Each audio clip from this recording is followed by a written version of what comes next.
Every distributor starts out hungry, chasing new business. Then the accounts pile up, you slide into maintenance mode, and the new business habit quietly disappears.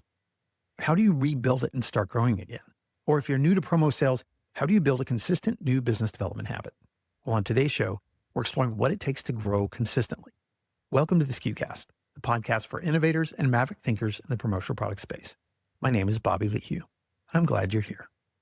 Nicole McNamee spent more than 20 years in promo, ranking in the top 1% of salespeople with over $50 million in career sales. She now works as a fractional executive and sales coach, stepping in as your part-time VP of sales or chief of staff or COO with a hyper focus on growth. And she is now a commonsku partner. Join us as we talk with Nicole about auditing accounts you already have to find quick wins and the fortitude it takes to land big clients. For example, Nicole spent 3 years chasing a single cruise line and turned it into 500 buyers. We talk about breaking through sales ceilings and also time, focus, and how AI is impacting your sales life, like time blocking, email hygiene, and using tools like Claude to turn a 6-hour analysis into 15 minutes. Today's episode is brought to you courtesy of us at commonsku. Over 900 distributors powering $1.8 billion in network volume rely on commonsku's connected workflow. Process more orders, connect your team, and dramatically grow your sales. To learn how, visit commonsku.com. Now here's my chat with Nicole. Nicole, welcome to the SKUcast. Thank you. I'm excited to be here. As I promised in the intro, we're jumping right into the heart of this topic about growth, because I know this is going to be a very popular episode because this is something we all want more of, is sales growth. And since sales is all about growth, there's a stat that has been floating around for years that 85% of business is based on referral. So growth usually starts with the clients you already have. So when a distributor wants more from their existing account, where do you, as a growth expert, start with them? The first thing I do is look at their client list. I audit their accounts. And we have a calculation that I've come up with over the years that 0.5% of total revenues is what is available for print and promo at an account. Now, it gets a little wonky if you're talking about billion-dollar companies, but if Joe's Auto Body down the street, and it may not be public information, you have to do a little research to figure out what a normal auto body shop might have in Memphis, Tennessee, where I am. Yeah.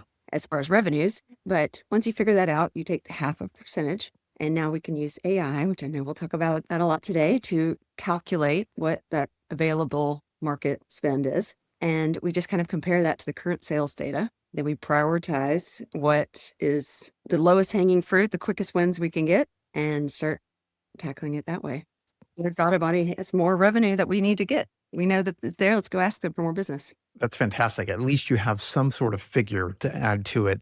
And though it might not be 100% accurate, it's close enough to get us thinking about it. Do you also go through categories? Do you look at what they've sold? How do you break that part of it down? Yes. So the second part of the equation, if you will, is what departments are you in? Now, at some place, like my example, Joe's Auto Body, there might just be one buyer. Yeah. Larger corporations, of course, we check and say, are you in procurement, HR, even IT? Every single department orders promo, right? Yeah. Yeah. So get away from the normal marketing buyer and let's see what else there is out there that you're not tackling. Nicole, you and I are very familiar with this pattern of sales in the business. Typically, the pattern is rep gets into the business or a business owner starts a business as a distributor. They grow their business and they begin with this very hungry muscle that they develop to go land new business. But then you begin managing accounts, and what happens is you shift from this sort of hunter mentality to this farmer mentality where you're trying to maintain or grow accounts. We talked about this where a rep hasn't prospected in a while. They sort of get to lose that muscle. So sometimes you'll get on a call and actually do that with them. How do you help someone start to redevelop that muscle for new business development? You just have to rip the Band-Aid off. And I'm guilty of it myself. We all get comfortable. It's human nature to do what's most comfortable and the easiest things on your to-do list, which is the order taking, right? Sure. You just sit and be reactive. So stopping your day and having someone, whether it's me or a colleague or your spouse that says, hey, did you go out and make a sales call today? They get out of the habit. And I like to be on the call. Sometimes I can just either we record it or I can be there live as a pretend person on their team and give live feedback. That's good. Just that real-time coaching is great. This is kind of an interesting tangential thing. Well, I'll ask you about what does make a sales call mean in today's world where it's very tech-driven and AI? Are we still in a position because technology has become so important that this sales call might have room for a special place in our repertoire of selling? Yeah, for me, I would say 70%, maybe even higher, is online calls. Yeah. Zoom, if you're not comfortable with Zoom and Teams and Google Meet, just add that to your to-do list over the Yeah. weekend Yeah. to work on that. But certainly you've got to go out and meet with them too and have that touchy-feely, that experience of Yeah. showing the product. That's what we do. But there is a lot of coaching. I talk to people about what do they wear on the calls. I was on a call one time where somebody had on a t-shirt that said jailbreak. I was like, oh God, we don't need to be on a call. Like, that's funny. And then maybe it was a Friday and it was casual Sure. Friday or something, but Yeah. let's dress for what you want the customer to Yeah. expect. Yeah. Lots to cover. This is why sales coaching is so important. One of the biggest topics I hear from distributors, whether they're 1 million, 5 million, 20 million, 50 million, it doesn't matter, is breaking through the sales ceilings. And this happens a lot in this business where you hit a plateau. So when someone comes to you and they're trying to diagnose where they're stuck, you sometimes find that they think the problem is in sales, but sometimes you find it's in other places. Like, how do you diagnose what's going on? Yeah, it's a common problem. If you've never been at 10 million, you don't know what 10 million looks like and how to get there. So if you don't know where you're going, you're definitely not going to get there, right? So I think that what I see most commonly is 2 million and under, the biggest problem is cash flow. They're more worried about AR and the roller coasters of Mm. paying for the goods and the sales that have come in and then collecting on AR. So for them, we take a step back and we look at who's handling the AR. And maybe they're not comfortable. They're great salespeople, but they're not comfortable asking for money.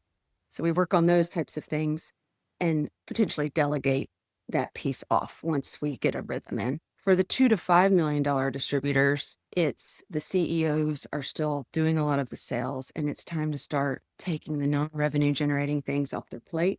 Mm. It's time for that first hire. So we look and see, maybe it's an overseas resource from Office Beacon or someone like that. Or maybe it's an accountant. We need to hire HR, different things that they don't need to be doing everything. So that's executive coaching at that level. When you get to a certain growth level too, and this can impact 1, 3, 5 million, it can impact 10 million. Is it also a service level assessment too of what they're trying to? So often you get an RFP, for example, and you'll realize that you can provide 80% of the services, but you can't provide the other 20. Is part of it also just refactoring their business model a little bit? Absolutely. Do you need to have in-house decoration, or Mm. should you contract that out or contract out warehousing? All of that. And we have so many resources in our industry. Yeah. It's great to pick and choose what you're good at and help build out your strategic advantage and then contract out where you're not. There's no shame in that. Right. Contracting out you're not good at. Absolutely. Yeah. Yeah, because the industry changed post-COVID. There were a lot more services brought into distributors, and so we started doing a wide breadth of services. And I think one of the smartest paths is outsourcing that. But sometimes you have to bring it in-house.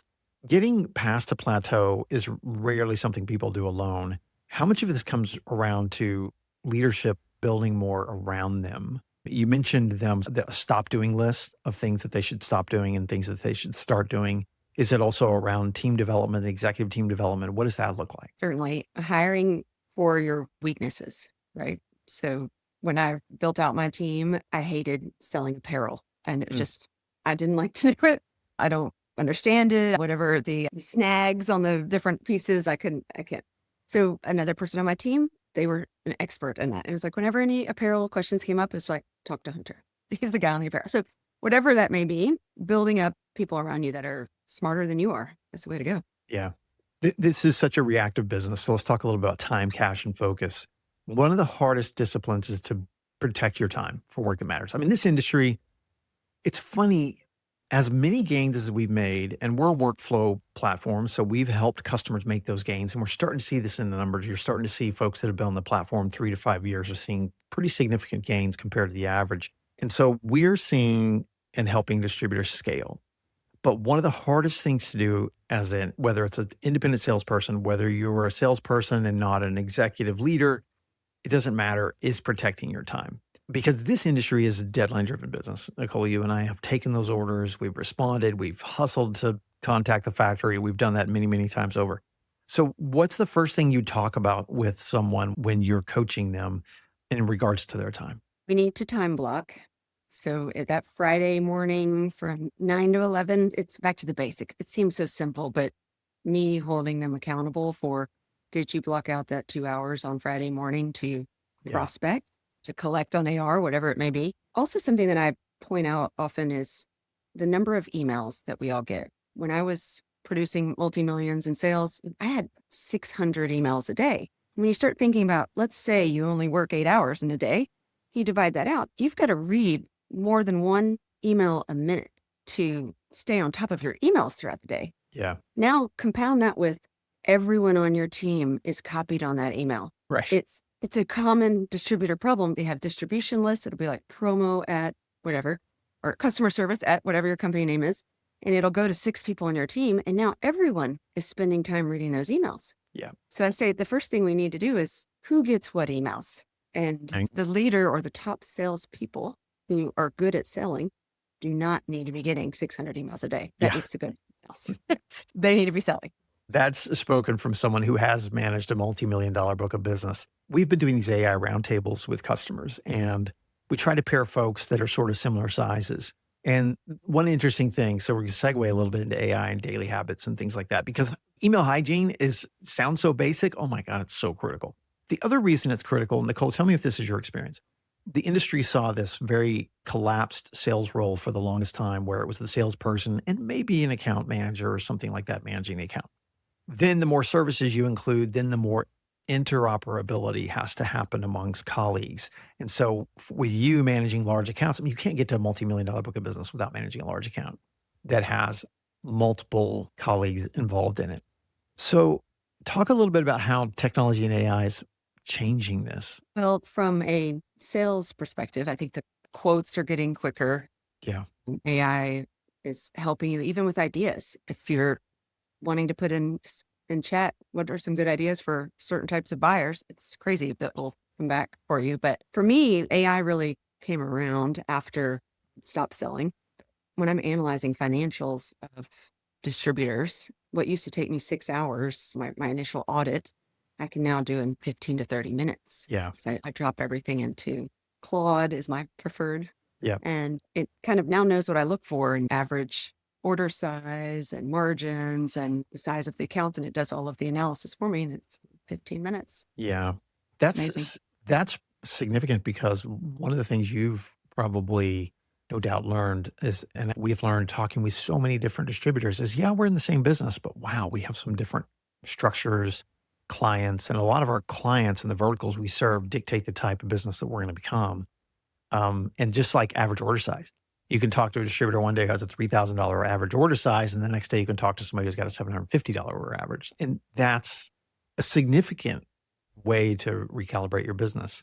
And jump back to something that when you said it, I'm sure we have a percentage of our audience that wants to ask this question. And that is, as I mentioned in the intro, you've run a multi-million-dollar book of business. When you have people ask you, how did you get to that? And I know it's an oversimplification. Like, there are days, hours, years of learning. When you look back at your history, can you point at 2 or 3 things that you're like, I did this, this, and this, and this was a big factor? Sure. So I'm into hospitality and tourism, and I'm passionate about travel. So I called on Carnival Corporation and I was in Miami one time. I saw it coming in to the Miami airport. It's like, oh, that's my target. I'm going to go after it. And it took years. So while I tell people to target something they're passionate about, if you're into snowboarding, go after ski resorts or target some big fish. Yeah. But it's going to take years. And it took 3 years. And I ended up having 500 buyers because Carnival Corporation has 10 accounts. But I went to start slowly ticking away and connecting with them on LinkedIn, sending emails. When you have a neat product, you send it in the mail. Make sure you put your name on it somewhere, because everyone is sending neat products in the mail to clients like this. And slowly, when one person says yes and you have that meeting, then you tell everyone else you're in. Oh, I'm already doing business with them. Yeah. So it's kind of, it's a unique way, the herd theory, Yes. Meanwhile, do not forget, I see this a lot where people start going after huge accounts and they forget about the Joe's Auto Body down the street, which pays the bills. Yep. you must still keep calling on the small and medium-sized businesses while you target the big fish, and just have that running in the background. Your Friday mornings at 9 to 11 a.m. when you do your outreach to those guys. I love those two big tips there. One is it takes longer than you think it's going to take, and the persistence is going to matter in that game. And the second is once you do get in the door, leveraging that as much as you possibly can. And that takes time too. And the third piece that you mentioned about different types of accounts, I was talking with Drew, the CEO, president at PPAI. He had a really good example. I'm going to forget the 3 stratifications, but he had like strategic accounts and then a middle layer, and then the bottom were transactional accounts. And you and I were probably selling at a time. I mean, you're working with salespeople all the time, but my story goes back several years now as a distributor. But when I was selling, but we had a very industrial market. We were locked into a geographic, right? Whereas now you're not so much locked into a geographical area. But you have these big insurance finance, I always call the boring clients that I love selling to because the B2B companies that are boring buy a lot of merch. But we had these factories and industries. And those folks were like the bread and butter because they would be one client Christmas jacket order at the end of every year or employee order at the end of every year. It could be a $5,000 to $10,000 order that was fairly manageable compared to a large complex program. So you're saying pay attention to that book of business that you're developing. And it's not just, I'm going to land nothing but big fish. Correct. You need to diversify.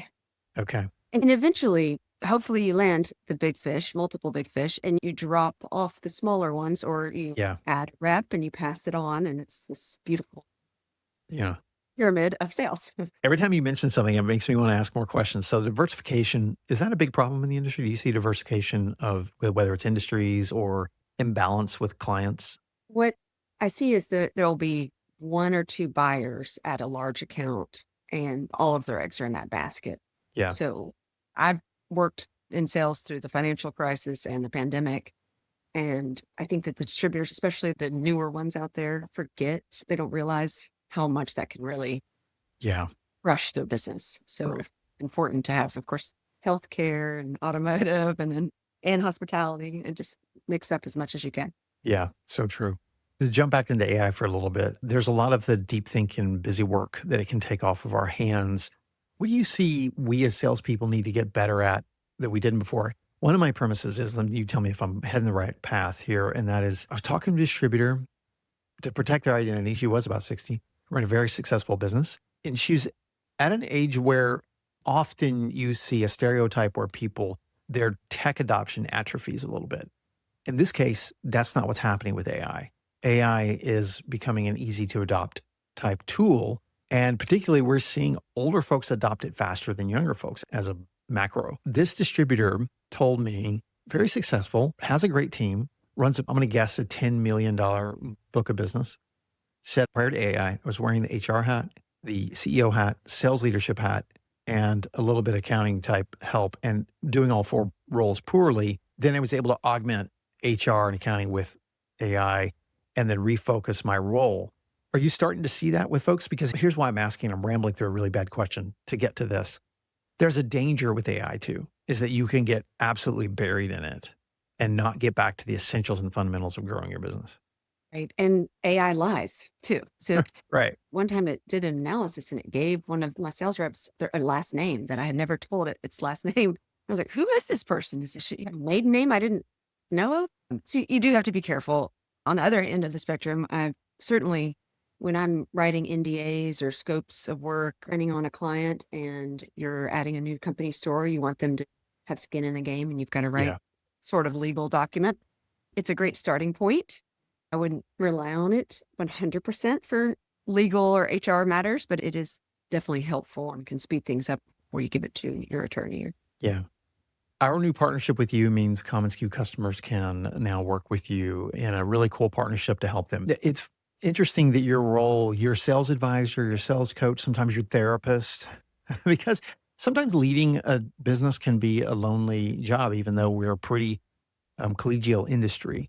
But for someone who's curious about a sales advisor, but nervous about bringing in outside help, what's the easiest way to start working with you? Well, just email. We set up an intro call. The lowest level would be 1 or 2 hours a month, just to have someone to bounce ideas off of.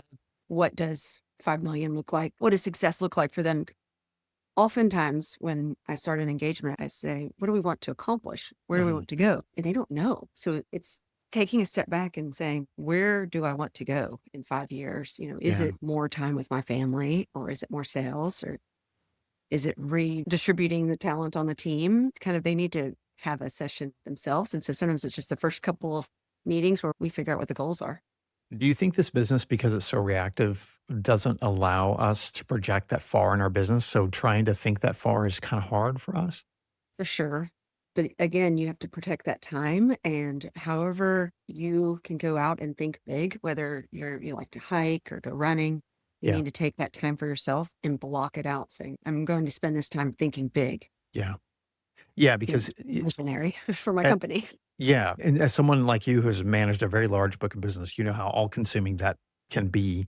So when engagement works really well for you and the customer, what's that look like? What's the rhythms? What are you both gaining from that? Well, success is growth in sales. So far, so good. Everyone I've worked with has grown sales. Great. Um, whether it's 1 hour, or sometimes people want me to train an entire team, so that could be Mm, 10 hours. So okay. it's clearly defining the KPIs that we want to achieve Okay. and working. Sometimes it's 3 months. My average engagement is 6 months, but I work anywhere from 3 months to 2 years. And at the end of the day, you don't necessarily want to stay on with your therapist forever. I'm hopeful that I can teach them to fish, train them on the tools they need to get to that next level, and then I leave. Now, maybe we decide that a sales manager or some new person is needed, and I can help find someone to hire for that role Yeah. if it's determined that full time is needed. That's cool. I love the frame and the contextualization around that. You mentioned working with teams. I'm just curious what you do as a starter with teams. Is it the same thing you do with executive leaders, but on a more macro scale? Yes. I like to have one on ones Okay. and group sessions, depending on the size of the team and what's possible. But what I normally find is that there's some self limiting beliefs, Mm, and they don't know it until we get in the weeds. They're, oh, I'm scared to call on so and so, or I didn't think that was possible. And we just, again, rip the band aid off. I say it is possible. And we practice, we role play. Then we, together, as if there's multiple salespeople that I'm working with, we'll have a monthly call and we talk about what they've learned or their sales goals and just best practice sharing. Sandy Gonzalez said something to me one time Sandy with Made to Order. I asked her if she saw a trait that was similar in salespeople that were brand new and salespeople that were 20, 30 years in the business. She said yes, and it's confidence. When you talk with salespeople now, since you're working with both executive owners, you're coaching them, you're coaching their sales team, are you seeing similar traits? Yes. Well, two things. I joke that I don't know if everyone has TJ Maxx, but here in the South, we have TJ Maxx. And so it's kind of a discount store. And I know within 5 minutes of walking in there if I will be buying something from the store.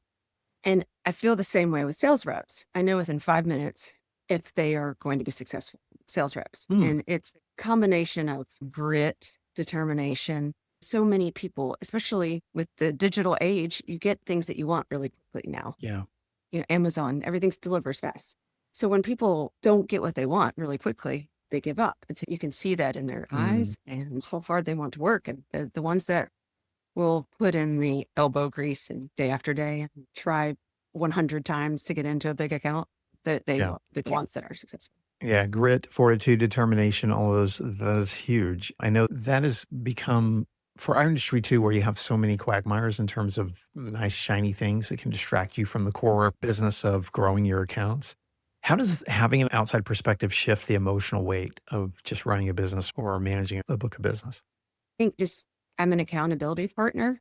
Yeah. Having, if it's not me, it can be your church group or just being able to have someone, you just get in the weeds and you can't see the forest for the trees. Yeah.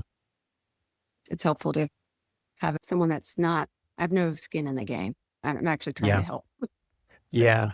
That's a great point. When we would recruit speakers, sometimes we recruit speakers who are professional speakers, and sometimes we recruit speakers. Most of our speakers just come from the industry and they're running a business and they've got a story to tell.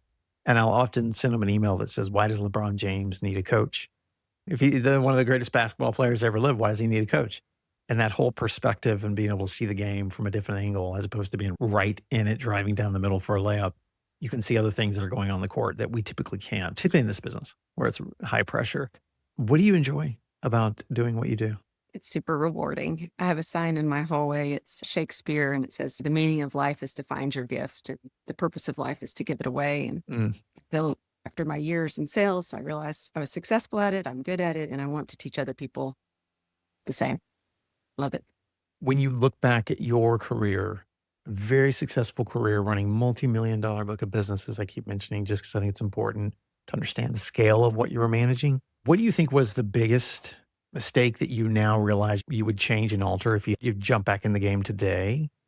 And then what was like the biggest thing you did well, but you can only really see that in hindsight? It's tough. Biggest mistake. I probably hired that first person on my team too late. Mm.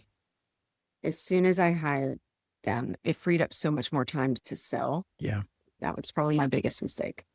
What was the thing you did well, then looking in hindsight? That was, LinkedIn. I kind of came of age Mhm. during that time. And I think incorporating multiple touch points, you pick up the phone, it's still relevant today.